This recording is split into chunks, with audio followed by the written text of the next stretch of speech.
Assalamualaikum warahmatullahi wabarakatuh. Perkenalkan, nama saya Devi Fitrotunisa dari kelas 12 NIA 2, absen 12. Pada video kali ini saya akan menjelaskan tentang peta konsep peran bangsa Indonesia dalam perdamaian dunia. Penasaran alur ceritanya gimana? Tonton terus ya. Peran bangsa Indonesia dalam perdamaian dunia. Indonesia juga ikut berperan dalam menjaga perdamaian dunia. Bagaimana cara Indonesia berperan? Nah, Indonesia berperan melalui beberapa organisasi internasional. Salah satunya, Indonesia juga ikut memprakarsai adanya Konferensi Asia Afrika. Nah, jadi Konferensi Asia Afrika itu dilatar belakangi karena adanya penjajahan oleh bangsa Barat, sehingga Indonesia memiliki nasib yang sama dengan beberapa negara di Asia dan Afrika. Oleh sebab itu, tujuan adanya Konferensi Asia Afrika yaitu untuk mempererat kerjasama dan persahabatan antara negara di Asia dan di Afrika agar pada saat penjajahan terulang kembali lagi, mereka tetap bisa bekerja sama dan menjaga persahabatan dan tidak merasakan dampak adanya penjajahan oleh bangsa Barat. Dilaksanakan pada tanggal 28 sampai 29 Desember tahun 1954. Nah, konferensi tersebut adalah konferensi Bogor.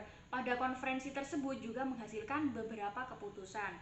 Dan selanjutnya ada namanya konferensi Bandung yang dilaksanakan pada tanggal 18 sampai 24 April tahun 1955. Nah, setelah konferensi tersebut sehingga menghasilkan adanya Dasar-Sila Bandung.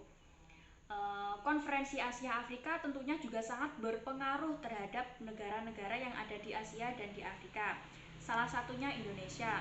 Pengaruh adanya konferensi Asia Afrika tersebut yaitu lebih menekankan pada rasa solidaritas dan semangat antar beberapa negara untuk terus bersatu dan melakukan kerjasama dan mengikat sebuah persahabatan sehingga terjadi sebuah kebersamaan yang bisa menimbulkan adanya perdamaian dunia. Nah, itulah tadi penjelasan singkat tentang konferensi Asia Afrika. Kemudian saya akan menjelaskan tentang adanya deklarasi Juanda. Indonesia merupakan pencetus adanya deklarasi Juanda. Yang mencetuskan itu adalah Perdana Menteri pada saat itu.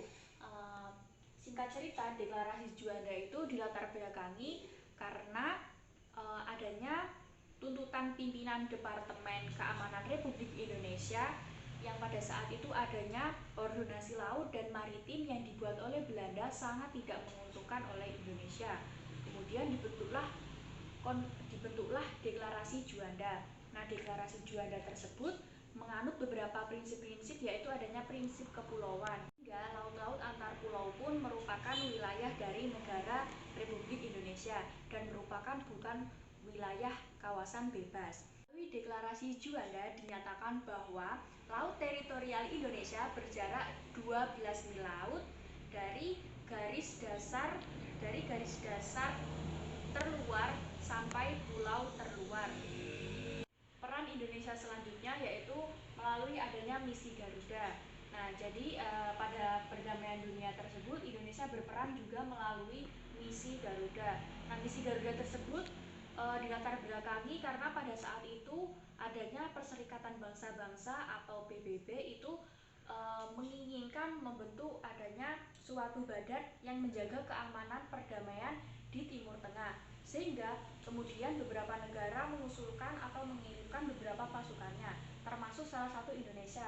Indonesia mengirim misi Garuda atau kontingen Garuda yang nantinya ditugaskan di negara lain untuk menjaga perdamaian antar negara dan tentunya perdamaian di dunia. Nah, kontingen Garuda tersebut beranggotakan para tentara nasional Indonesia yang nantinya ditempatkan di negara lain dengan harapan bisa menjaga keamanan dan menjaga kedamaian di negara tersebut.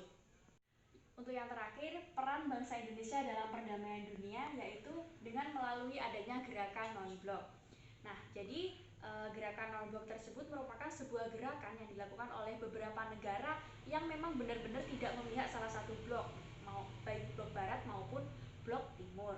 Nah, gerakan non-blok tersebut dilatar belakangi karena pada saat itu terjadi sebuah perang dingin antara blok barat dan blok timur. Dan negara-negara yang tidak memihak salah satu blok memilih untuk berkumpul dan saling bekerja sama untuk menghadapi agar tidak terpengaruh ikut pada blok barat maupun blok timur. Nah, kemudian tujuan dari gerakan non-blok tersebut adalah memelihara perdamaian, memelihara keamanan internasional dan tentunya di dunia juga. Kemudian juga untuk bekerja sama dalam bidang ekonomi, kemudian untuk mempererat persahabatan antar negara agar bisa saling menguntungkan satu sama lain. Oke, itulah tadi pembahasan singkat saya mengenai peran bangsa Indonesia dalam perdamaian dunia.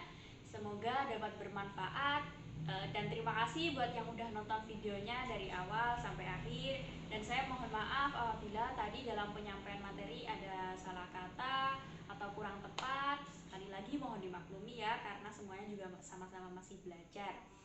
Akhir kata, saya Devi Fitrotunisa. Assalamualaikum warahmatullahi wabarakatuh.